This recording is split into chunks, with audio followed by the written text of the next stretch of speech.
welcome back to Witch Church. It's Mal, and I'm so excited to be back with Denise Ulett. She originally appeared on Witch Church way back at the end of 2022. I can't believe it's been that long.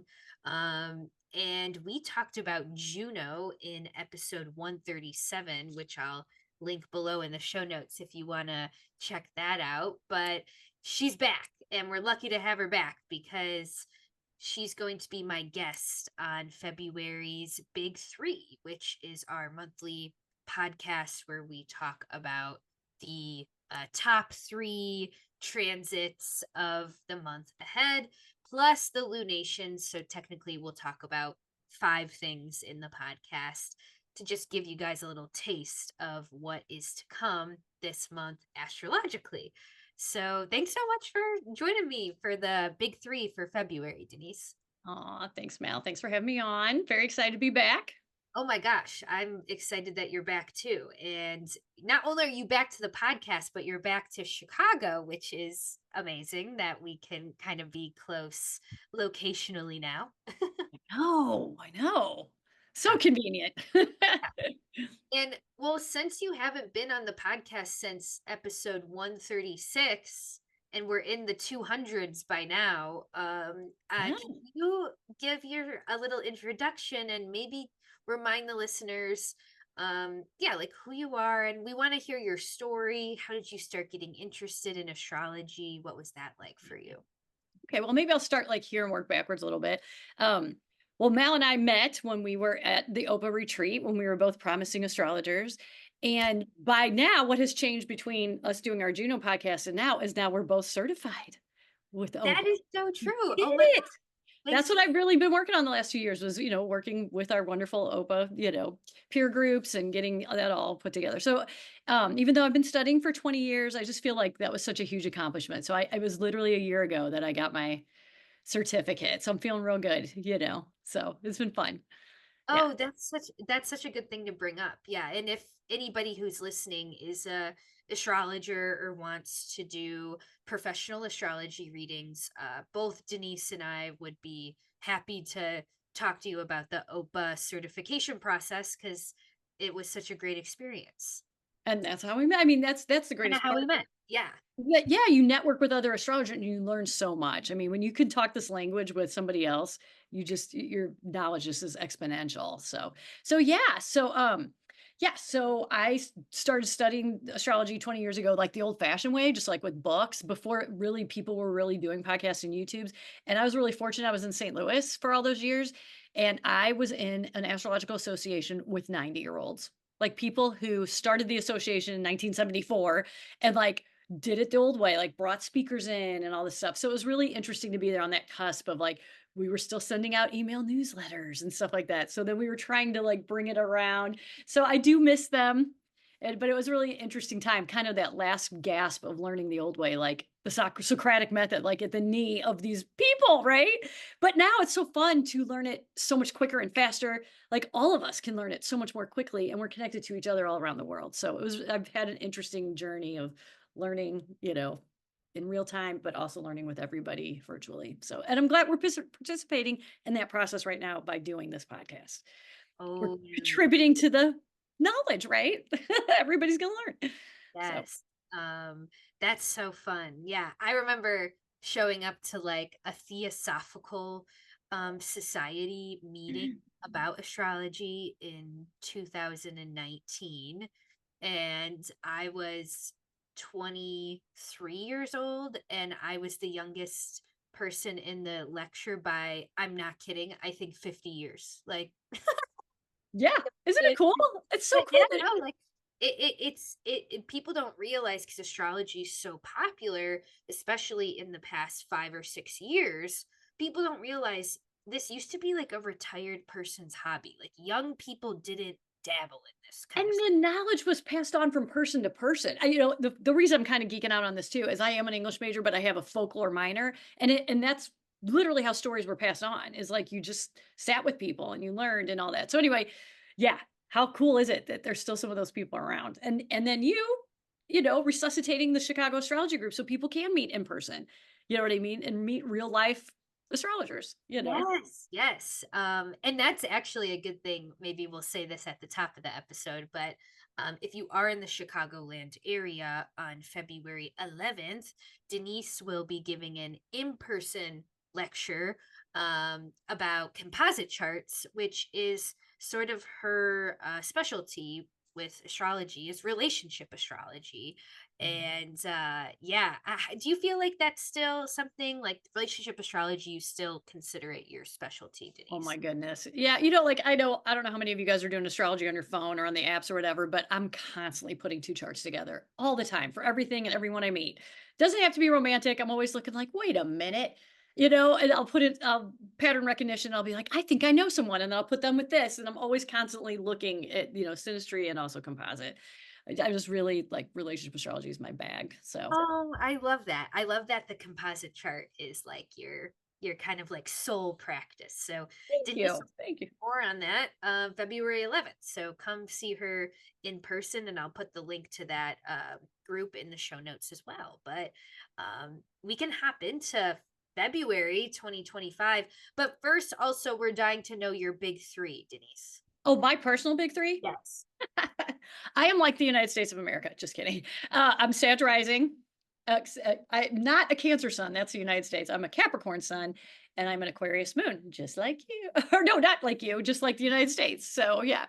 Yes, yes. But we do have some chart similarities because we have my Venus in Capricorn is on your sun, and Uh-huh. your sun in Capricorn is on my Venus. Wait, did I get Yes. that right? Yeah. Well, yeah. We have mutual reception. It's Yes. crazy cool. It's so cool. Yeah. Yes. And then we're both Mercury and Aquarius. We both And then speak the we same both way. have Mercury in Aquarius. Yes, yes. So that's why our podcast we can never stop talking. Okay, wait, I think we just need to tell this quick story about like whatever a month ago when we were at a bar together and we were talking so loudly about astrology that one of the bartenders came up to us and was like, "What are you gals talking about? I need to know. Please, I love astrology." Like she came and like just heard Oh, us talking about it. She needed to come and like listen. I know. We were just like channeling the Uranian vibe, and it was just Oh my god. sucked right into our yeah. Yes. And maybe February is kind of about those kismet connections because right off the bat on February 1st, we're Mhm, calling this day the Pisces Pile-up.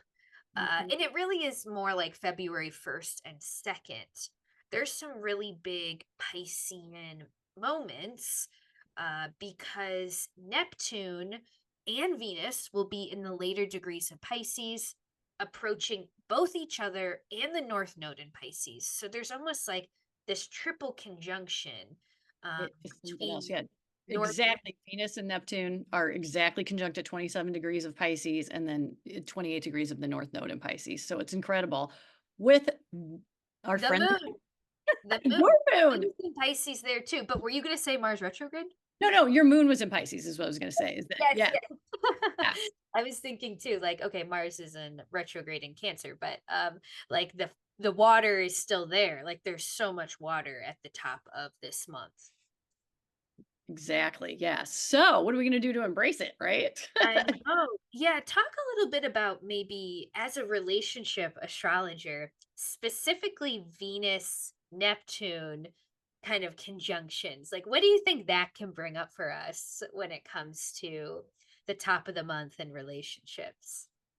I mean, one drop of Pisces is enough. And you have three. You have this nodal Venus Neptune nodal bundling. Yeah. Get out your life raft. No, I'm just kidding. Just joking. But okay, I have a Venus in Pisces, so I live with this all the time, right? So when with Venus and Pisces at 27 degrees, right, conjunct Neptune at 27 degrees, Neptune is in its home sign.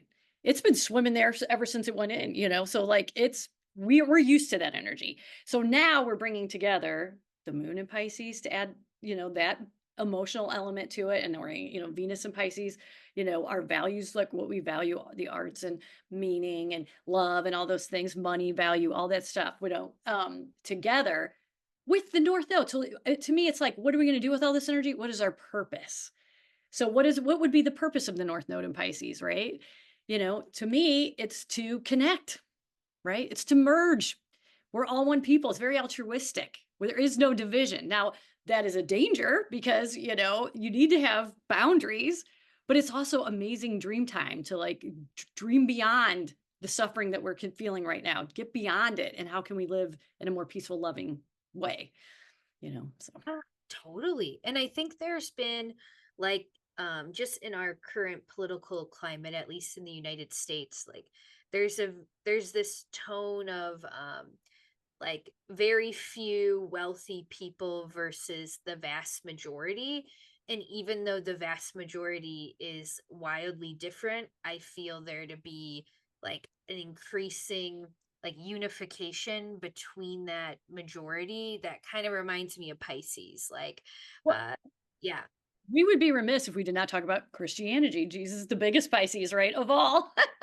And Yes. literally, we just had an Episcopalian minister in front of the whole United States say, "Have mercy." I mean, what's more Neptunian than that? Let's have mercy on each other. Let's care about each other. Let's love one another. You know what I mean? Like, that's totally on point. The messaging is on point with what's going on right now, in the sky. So, Totally, totally. And like in individually, I think that sometimes Venus Neptune, especially like you said, in all of the Piscean soup at the beginning of this month, Venus and Neptune together can kind of point to us where we might need more boundaries. And at the same time, maybe I'm just a Pisces saying this, but I think sometimes we give Neptune a bad rap and we say, oh, Neptune, like there's no boundaries and it's all wishy-washy and it's all like this boundless sea of sorrow and poetry and whatever. But I think sometimes the power of imagination is so important to have. And mhm, I actually think the beginning of February has this tone of your imagination is does matter. Your creativity does matter. Your ability to find meaning in things matters. And that's how we keep things alive. It's like the one English major thing with the movie The Dead Poet Society when Robin Williams says like, it's doctors who save our lives, but poetry, keeps makes us it worth alive. living. Yeah, yeah, it makes Yeah. it worth living. Yeah. That's sort of the top of the month. I think we have that sentiment in some way. Oh, absolutely. And another Pisces represents the 12th house, and another word that goes with that is belief. And so, believing in a better future, and how important beliefs shape our actions. You know what I mean? So, is that interesting? And our beliefs and values all go together. So, maybe this is a good time to be examining what do we really, what have we believed about ourselves? What have we believed about our country? All these things that are now being revealed, the disillusionment. Now, you can think of Neptune as water, but you can also think of it as fog and mist. And sometimes when all this stuff comes together, things get real clear. And I feel like that's actually happening. Like that illusion is being, I wouldn't say shattered. It's blowing away. It's being dissolved in some ways. Like we're really seeing each other for our humanity. So Oh my gosh. I don't know if it's just because of your librarian roots or because we were both English majors, but what you just said gave me chills and it made me think of a book by Barbara Kingsolver called The Poisonwood Bible.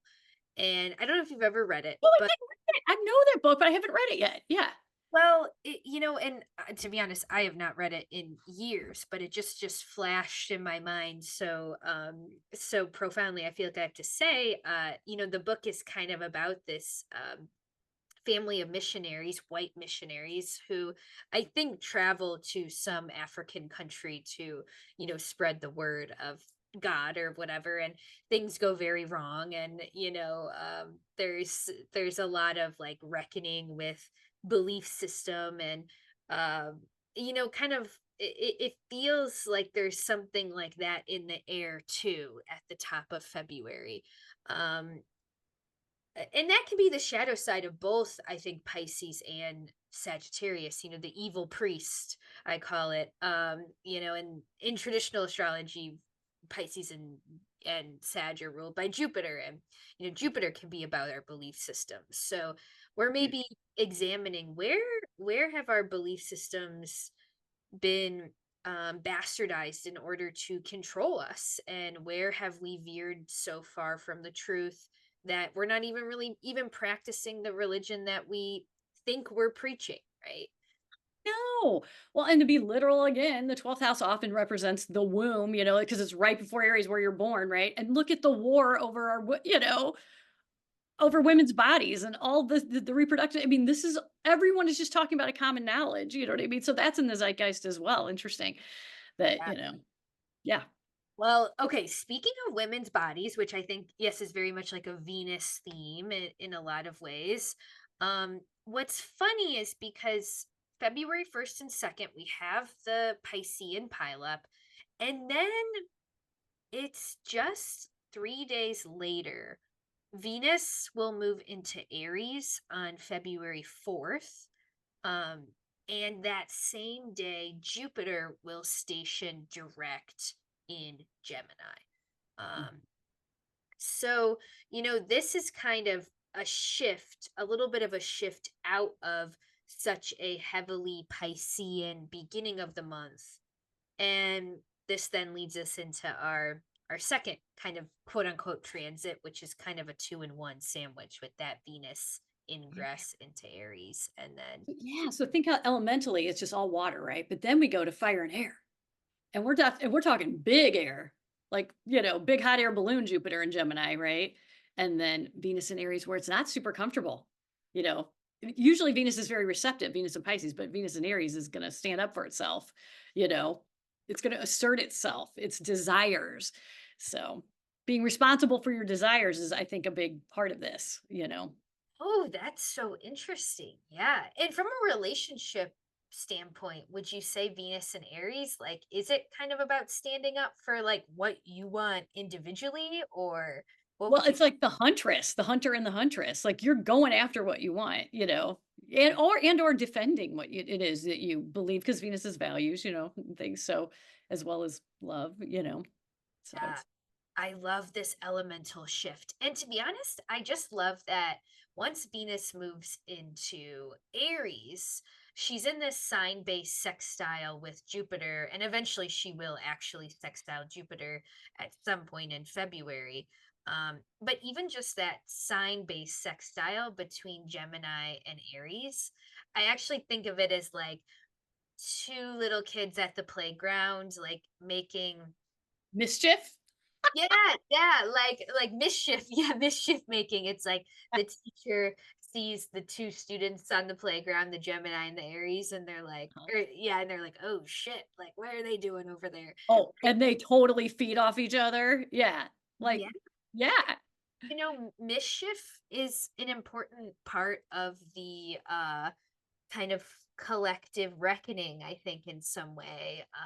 Because sometimes protesting, I mean that in more of like a general sense, protesting doesn't have to be formal. It can also be in the realm of like kind of troublemaking and good trouble, right? yeah, good trouble. It's like quiet quitting. It's like And just poking fun at the bear, poking the bear with fun. Like all these comedians are all back and forth. All of the comedians that kind of didn't have a lot to talk about are all revving back up. Speaking right. of Gemini, right? Everybody's talking, yeah, social media, everything, revved back up. We win the fight when we win it through comedy, sort of, I think, with this transit in a lot of ways. And Venus and Aries also reminds us, coming out, almost being rebirthed from that Piscean soup. Venus comes out and is kind of like, I am, like, this is me. And I'm re-embracing my independence in some way. Yeah, Yeah. I like that. I like that. Yeah. Now, Jupiter going direct. How do you feel about in any intuitive feelings about Jupiter? It's funny because Jupiter is so expansive. So the fact that it's been stalled is such a weird concept. I think of it as like a hot air balloon that's stuck on the ground. And now I feel like when you know, it finally stations direct, you can finally lift off again. You know what I mean? Like maybe our hopes can go forward now, you know? Uh, So, well, especially after February 1st and 2nd, we did so much imagining, meditating, wishing for the best, visualizing the best, that right. then February 3rd and 4th rolls around and we're like, all right, we're doing it, or we're at least Yeah, putting. we can get things off the ground. Yeah. With, you know, and it's funny, like Venus and Aries is like the torch in the balloon, like firing it up, right? Right. You know what I mean? And then they're gonna start taking off, you know, slowly, as you mentioned, because you noticed the degrees that it is a little slow, but you know, with the directions and all that. So, but Yes, yes. I'm excited. Like this is making me think that yeah, just the first week of February, it's busy, you know. mhm. Oh, and one more thing I wanted to mention about Venus into Aries. Technically Venus enters the retrograde shadow at the end of January. Technically, that's January 28th. And Venus will station retrograde in Aries come March 10th. So in February, Venus is technically moving forward because she moves from Pisces to Aries, but she's also in the retrograde shadow, which I find kind of metaphorical. And we were talking about women's issues, and I think there's definitely a story here, I think, with this Venus retrograde about things like abortion laws and etc etc. But I'm also thinking about our own personal Venus retrograde story starting to solidify around this time, like, or at least maybe the first couple pages of our Venus retrograde story come into focus. So I would tell the audience, like, uh, keep an eye on both your Pisces house and your Aries house, especially your Aries house, because later in March, Venus will station retrograde there. Mhm. And I would say this is one of the most notable shifts because anytime you go from Pisces to Aries, you really notice it. It's a big adjustment. So a lot of some transits you don't notice. And I think this is why we wanted to bring it up is that you do really notice that from from what's hidden to what's out in the open, you know, from, you know, cloudiness to like burst out, you know, energy. Oh yeah, yeah, definitely, definitely. So I'm excited. I'm excited for this first week of February. It's a big shift. And I guess if we feel ready, Denise, that leads us into uh Sun and Mercury in Aquarius squaring Uranus. And that takes us into the second week of February. So that's about February 10th into the 11th. We'll have that Mercury in Aquarius approaching a conjunction or a cazimi with the Sun, all the while um, also squaring Uranus, the planet of um, surprise and change and evolution. How do you feel about like a day like this where not only is Mercury conjunct the Sun, but both of those, guys are squaring Uranus? Why, thank you, Mal, for asking. Because once again, this is another transit that affects us personally, with us both having Mercury in Aquarius. So that's we already, you know, Mercury in Aquarius is communication at the next octave. So we've got the sun, Kazibi, right? So we're boom, that's full of energy. And then squaring Uranus, which is our ruling planet for that Mercury. So, you know, that's a whole other resonance. And then, you know, in Taurus, which again is, you know, solid and earthy, whatever traditional, all those things. This is just another one of those perfect wild card moments where things get tipped up on there. Who knows what people are going to be saying or doing? I mean, at odds, you know, with the square. Oh So, yeah. Yeah, I mean squares are moments of tension, both in the collective and in our individual lives. And I think Mercury being the planet of communication, especially in Aquarius, we can both say that sometimes the shadow side of Mercury in Aquarius is kind of like my way or the highway, or I'm mhm, right. And if you can't see my point, then you're wrong. Like it's a little bit of maybe a dogmatic kind of Mhm. Mercury in some ways. Oh, because it's fixed. Yeah, we know. That is what Aquarius is I know. It's the know-it-all energy, right? So maybe we're going to find out we don't know it all. What do you think? And yeah, and there is something that we don't know yet. And then you're so right, February 10th and 11th, we kind of get knocked off our feet a little bit. We're like, oh, that's a piece of information that I did not take into account. Or like that was something I didn't really see coming. Well, and typically they say, with Mercury in Aquarius, Aquarius is ruled by Saturn, right? And then Uranus, right? So we this is where innovation comes from. You break from the norm. We get fixed and we're structured and all this other stuff, but what saves us is Uranus giving us a flash of brilliance of seeing something outside the box and looking at it in a different way, but from the security of having some structure. You know what I mean? So we're not going to get wildly off base, but it's kind of an interesting resonance then, so it's not like you know, it will be shocking because that's what Uranus is, shocking, right? We're kind of used to that with Mercury and Aquarius, but for everyone collectively, there will be a shock of some sort. Yeah. Something I found too with Mercury Uranus transits is sometimes we become the transit in the sense that we find ourselves to be the shock. Like, someone just pisses us off at work and we're like, we just take it upon ourselves to like stand up for ourselves. And we're like, where did that come from? Like, we might say something with more grit and gumption, and something could come off a little bit shocking. And it's like, gotta kind of you have to weigh your words around this time because sometimes it does pay off to say the shocking thing. And sometimes what needs to be said needs to be said. But then Mhm, other times during Mercury Uranus stuff, you say something too harsh or mhm. you do speak the truth, but the truth hurts and then you hurt someone's feelings and you have to go back and apologize. And there's a little bit of a it's like Uh-huh. our words have a price, especially. Okay. So I'm thinking about this in terms of electricity, right? So we might be the conduit, but maybe we're sending through too many volts. You know what I mean? Like maybe we just need to kind of AC/DC it a little bit, right? Like modulate this transmission. Don't give them the full brunt of what, is coming.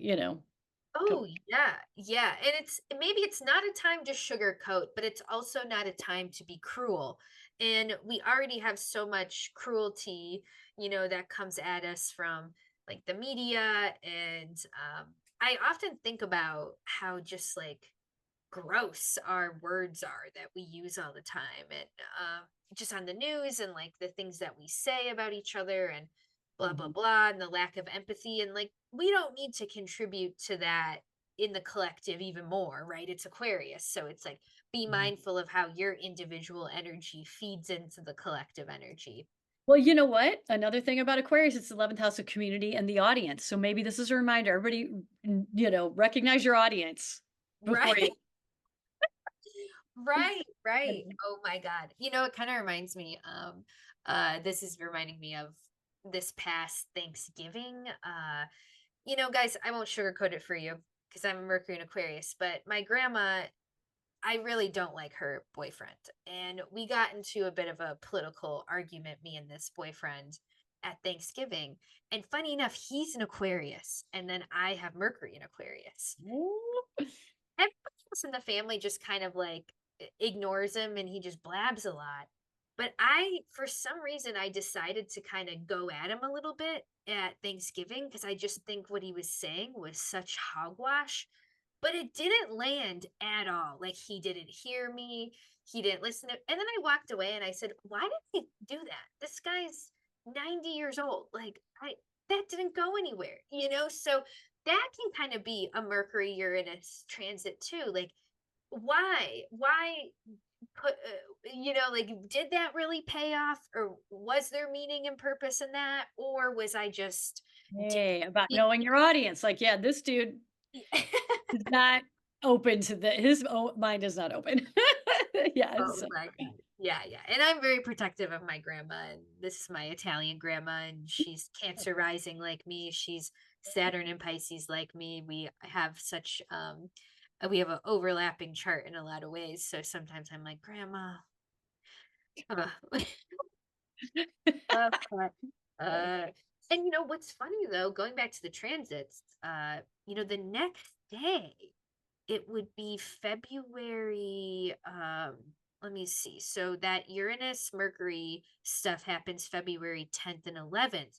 Mhm. By February 12th, we have the full moon in Leo at 24 degrees Leo. And guess what, guys? What's across the street from Leo? Aquarius. And what also squares Leo? Taurus. That's where this Mercury, Sun, Uranus square is happening, which means that the full moon on the 12th kind of reactivates that square. And whatever we're talking about on the 10th and 11th with Mercury, it's going to carry over to that full moon in Leo. Oh man, you're gonna get in the spotlight, so you better own it. Because it's gonna be, highlighted for sure, Oh, your emotions. yeah. I'm trying to think about full moon in Leo, just like the basis, the foundation of full moon in Leo, like Mhm. release of identity, or release of um creativity. What could be the key word for that? Well, I was thinking the full moon is fruition, like it's been building, building, building. So maybe, all month, like I said, with this audience versus the objective versus the subjective, like this might be the time where everybody stands up and really speaks their mind, and they've been empowered by that, um, jolt, from the day before, and then they're forced to stand in their power, basically, in some ways.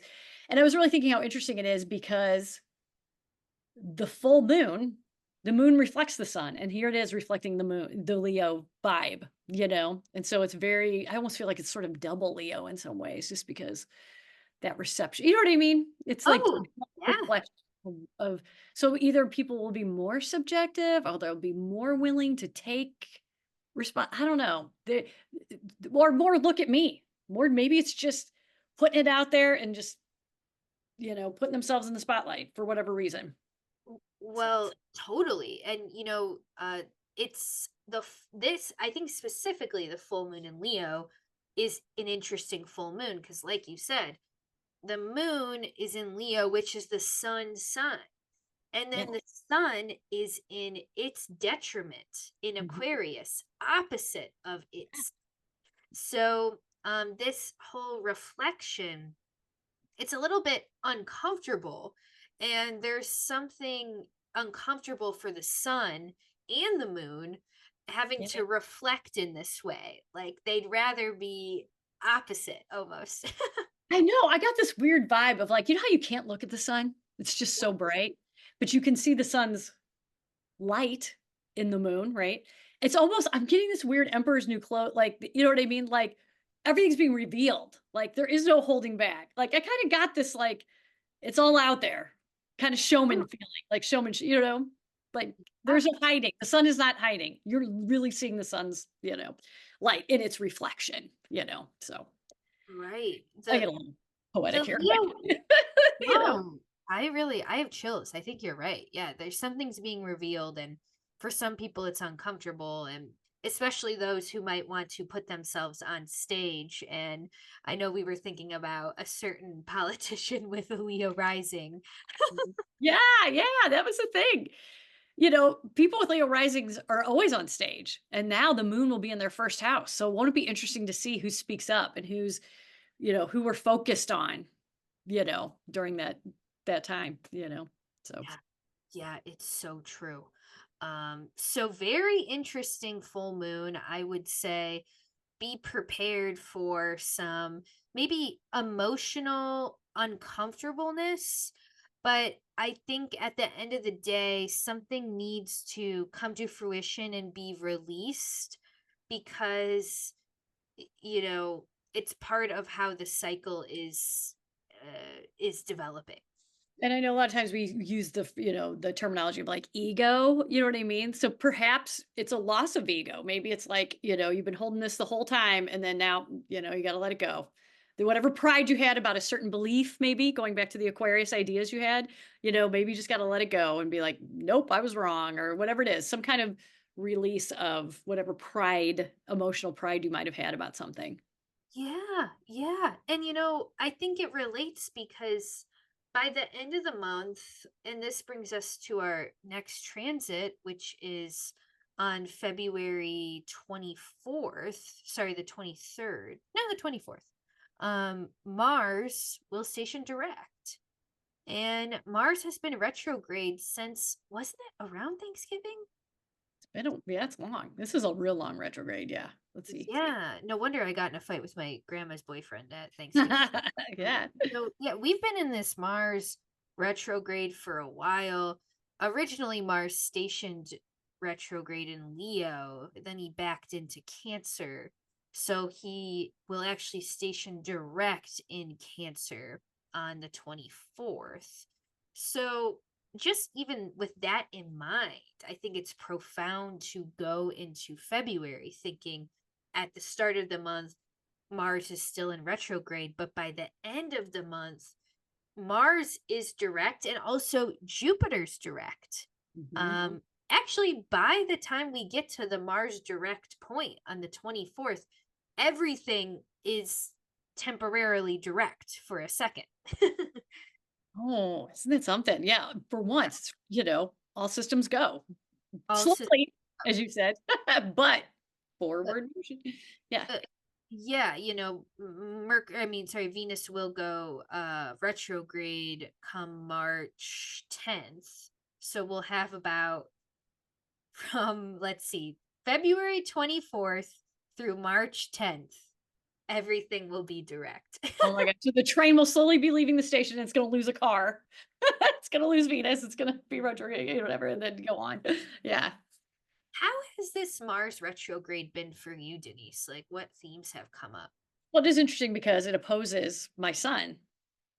Isn't that interesting? Yeah. And, I'm a second house sun, so this hits me in the eighth house. So it's been interesting. Like it's been my finances. And here I am, I'm on the cusp of getting a new job. So, that was good. That worked out well for me. And I am revisiting an old career, so the retrograde, and then I'll be moving forward with, in a new place, in a new role. So that's cool. So it's interesting, sort of this retrograde, and the new forward movement as well. So Yeah, yeah, definitely. Yeah, for me it's been first house because I'm a Cancer rising. First house, second house kind of with Leo there too. So, yeah, it's been about kind of identity stuff, I think. It's been a lot like where do I want to root myself? Where do I want to go next? Do I really want to make this decision? Is it the right time? Like there's a lot of decision making confusion. In fact, I pulled the 7 of Cups today as my card, but in a weird way it feels almost collective because I think Mars retrogrades in general kind of make us feel like the 7 of Cups, which is a card about having so many options or just having a lot of possibilities, but not necessarily knowing which possibility to invest in. And I think by the end of the month, though, what we need to be investing in becomes more clear, especially what we emotionally invest in, right? Because it's Mars retrograde stationing direct in Cancer. So yeah. Yeah. I think our emotional investments and our emotional bandwidth for certain people, certain things, certain jobs, it becomes more clear. Yeah, and with that opposition to your seventh house, here's your person is kind of itchy and raring to go, and yet it's in this opposition with my relationships and the people they care about me and can I go and like this tug of war with this kind of solid seventh house Capricorn, and then you got your Cancer first house with all that. So Oh yeah. Oh yeah. Yeah. There's been I think even in my own like client readings, I feel like there's been a lot of themes coming up in just the zeitgeist of like, what decision do I make? How do I should I emotionally invest or do I emotionally divest? And I even think that question is very Mars retrograde in Cancer. Is it time to invest or divest my heart and my soul? Perfect. That is beautiful. Beautiful way to put it. Um, and now, what else can we say? So, did we already mention that although Mars will go direct on the 24th, it's Mhm, not till May 2nd when Mars officially leaves the retrograde shadow? I mhm. mean, what would you say about this? Like, is I think we kind of already said that, like, the train wants to leave the station. It is slowly cranking, but it's really not going to be rolling till May. So this actually gives us time, to really rethink all these decisions and let all this stuff fall shake out. Because there's a lot of energy at this first part when we look at the rest of the year. There's so much happening now. You know what I mean? So it is kind of good that it is it's not bolting out of the station. It's slowly rolling, but yeah. And I think maybe feel called to say to anybody who is just rearing to go and feels like everything's moving so slow, do remember just how massive the shifts are going to be.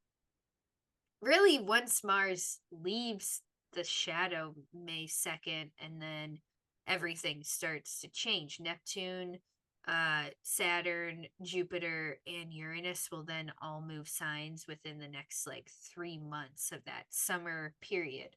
So, like, we have such a busy summer that you might wish over the summer, you might be like, "Oh man, I wish I was back in February when things were moving slower." when you were in the womb, when we were just dreaming, now Like, we're doing, you know. remember February and March where like I really wanted to go rev my engine, but I kind of felt like I had to move slow. Well, now I'm in July and I feel like so many changes are just hitting me on the head that I wish I was back in the sort of slower preparation mode. So I say that like don't take this time for granted. Don't wish the time away because there are bigger changes coming later in the summer and you'll miss a little bit more of a low key time. Right, and that's what transits are transitions. We're always transitioning, constantly, interacting with new energy to prepare us for the next, upgrade. I like to think, with the next energy, what are you going to learn and what houses is it going to be in and all these other things. So that's why we do this. So we can be prepared to embrace that energy and use it to the best of our advantage in our charts wherever it lands. So yeah, it's nothing to be afraid of. That's for sure. I love it. I love it. And I feel like that's the perfect cherry on top for the last transit we wanted to mention for the episode today, which is the new moon in Pisces on the 27th. This new moon. Again, this highlights you. Your chart is all over this month. Here we go. We might have told the audience this last episode, but I have the same birthday as Denise's son. So her son February 28th, and then I'm February 28th. And we were just talking about how this new moon is in both of our solar return charts. Which is very So cool. I'm feeling biased towards this new moon. I want it to be good. But how do you feel about a new moon in Pisces? What does that read to you as? Well, we always think of the new moon because it's dark outside, right? It's as planting seeds. And so, it's funny. I was kind of thinking of like a watery seed is like a chia seed or something. You're planting these seeds that are like pre-moistened. So they have a really good chance of actually blossoming pretty quickly. So, like starting a seedling, So I feel like whatever it is you really want to grow emotionally, spiritually, creatively, collectively is a really good time to meditate on that Pisces full moon because you're used to it because you have a full moon in Pisces. You are the owner of so how to live through this transit. I don't know if yours is I don't know what degree your moon is, but Yeah, well, I was born maybe like 10 hours or so before the Pisces new moon. So technically I have a balsamic moon, but But you have a moon in Pisces, but it is I have balsam. the moon in Pisces. So I would say, yeah, it's a signature in my chart is that new moon in Pisces.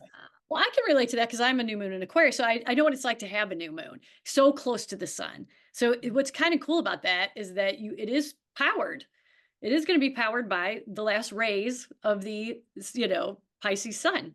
So whatever you do plant is going to have the kind of a supercharged feeling because it is at that that latter degree. I So agree. I agree. And I always like to look at the ruler of the new moon to give us insight into the cycle. And traditional astrology would say Jupiter is the ruler of this Pisces new moon, who just stationed direct earlier this month. So that's a really good sign. Like Jupiter's going forward again. So good omen that this new moon is going forward. But then if we want to take the modern perspective, Pisces being ruled by Neptune, well, Neptune just crossed over the North Node. So something faded moving forward is also happening with Neptune. So either way you put it, there is something fertile about this time. yeah. Oh, Yeah. yeah, Yeah. it's definitely connected to that train at the beginning, that bundling, Right. Right. just a little bump, so along the way. Right. One thing I will say about I'll just take a moment to talk about my Piscean placements, which I feel like I do too much, but I just want to say one thing, which it's hard to see your astrology from the outside looking in, right? So like I could say all day, oh, I'm such a Pisces, blah blah blah. But really, like you can't really see yourself as well as like other people can see you sometimes.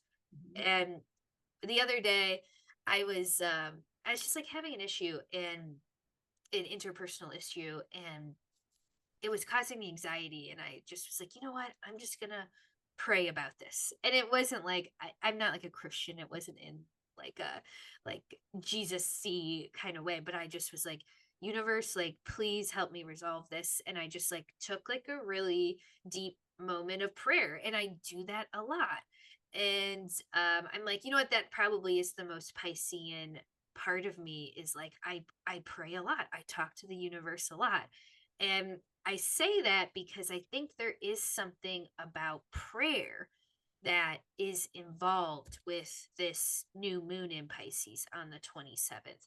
I think whatever seed we're planting, I would say ask the universe to be a part of it, and maybe even give your trust in the universe. Like, I'll plant it, but I'm going to trust wherever you take the seed, or wherever, whatever grows from this seed, I'm just going to trust it. It's like almost like a test of our surrender almost, which is very Piscean too. And your faith that you're going to put it out there in the universe and that it will flourish, into the next full moon, and then yeah, you know, so Yes. 6 months later, by who knows what it'll be when you get to the full moon.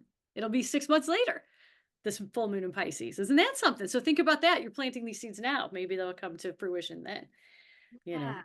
That's such a good reminder. And so why astrology is so magical? Like you can keep track of all these things and see where you're at. And I want to say, a lot of times people will say, oh, is astrology a religion? No, but what you just touched on is a really good point, is that anytime we do like a new moon ritual or whatever, there is that setting an intention. There is that all these elements that fall into traditional types of prayer is there. And your faith that like, I can do this and I'm going to put this out there, make, and it's, you may wish upon a star. Hello, hello, Yes. come on. It's That's a prayer. A wish upon a star is a prayer, you know. uh ooh, I like that. Maybe it's finding unusual ways to pray. That could be Ooh, I like it. I like it. Yeah. unusual, unconventional ways of prayer. Yeah.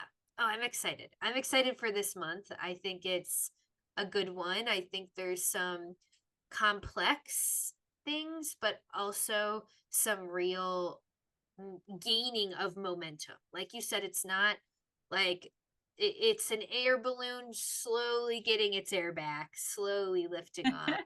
We're It's slow. really Yeah, it's a really dreamy, inspiring time, and like you said, take advantage of it now before we're in action mode later, you know? Yeah, so that's so great that we've mapped it out. Like, we know it's okay, permission, you still have a timeout for a little while to dream those dreams, you don't have to jump out of bed right now and get it all done, plant these seeds, do that kind of stuff. Yes, yes. Well, thank you so much for unpacking the month. And Denise, tell us a little bit about like where to find you. Of course, I have all your stuff in the show notes, but what if someone wanted to book a relationship astrology reading with you? How do they do that? Thank you. Yeah, so I do have a website. It is Stars Align Astrology. And yeah, so that or I have you're gonna put my Instagram and my Facebook stuff on there. So yeah, you can book through there. So yeah, yeah. Awesome, awesome. And then, yeah, if you're in the Chicagoland area, come hang out with both Denise and I February 11th for her composite talk. And just quickly, Denise, I know you were talking about how composites charts relate to relationship astrology, but can you give us a very basic definition of a composite chart? Oh, absolutely. It's funny, the name of my talk was gonna be, meeting in the middle, the art of the relationship chart, basically. And so basically, um, like I could give a perfect example of me and you. You are a Pisces and I am a Capricorn. So if you met at the midpoint between our suns is Aquarius. So look at us, we're friends. Look at that. We have a friendship relationship, right? Easy friendship, easy, right? So you can do that with every person you work with, your family, your parents, your kids, your loved ones, your lovers, everybody. And it's fascinating to see where that energy merges. And you can do that with every single one of the placements in your chart. You know what I mean? So you'd be like, when you only know sun sign astrology, you are kind of limited. So it's fascinating to go through the whole chart. The composite chart is a third entity. So there's you, there's me, and there's this third entity. And so it's really fun to really talk about being detached Mercury and Aquarius. I love the concept of your relationship as a third entity, and we can study it from a distance objectively. Whereas synastry is really feels subjective to me. You're like, ooh, your moon is on my Mars, and ooh, I feel you. You know what I mean? That's the subjective part. This is more of a detached overview, but transits happen to that chart, and it's fascinating to see how another level your relationships advance with these people in your lives. So anyway, big into it. I love it. And I'll never forget actually one of the more one of the more memorable astrology readings I've had was from you, and this was during a time where we we had known each other, but maybe we were in a class together. Yeah, it must have been a peer group, You're in peer group. and Yeah. you were doing some relationship astrology reading stuff for me, and you kind of introduced me to the concept of doing a forensic relationship reading, which is that composite chart from like old relationships. And at the time, I was really struggling with a past relationship and closure on that. And I remember just how much closure it gave me to see the composite chart between me and my ex. And I remember in the reading, like my jaw dropped and I was like, holy shit, like that's crazy. Like it's crazy. Oh, thank you, Mal, because that's why I do it. People, it's so rewarding because but astrology gives you a language to pinpoint it and to describe it better. Like you knew what it was about. You knew why all the things happened that they did. And then when you see it, you're like, whoa. Yeah. Yep. Yeah. It's a It's really cool study. I Yeah. I get a hit off of it too. It's so rewarding, it is. And so and you gave me that opportunity because everybody was just doing regular charts, and you said, "Ooh, Denise, you like composites. Will you do my composite?" And boy, oh boy, did we have a enlightening conversation on that. So it's good. So And please give me closure on my ex. I love it. Oh, well, thanks so much, Denise, and I hope you'll be back on soon. And we'll have all your stuff in the show notes. So I hope everybody has a great February, and thanks for listening to the Big Three.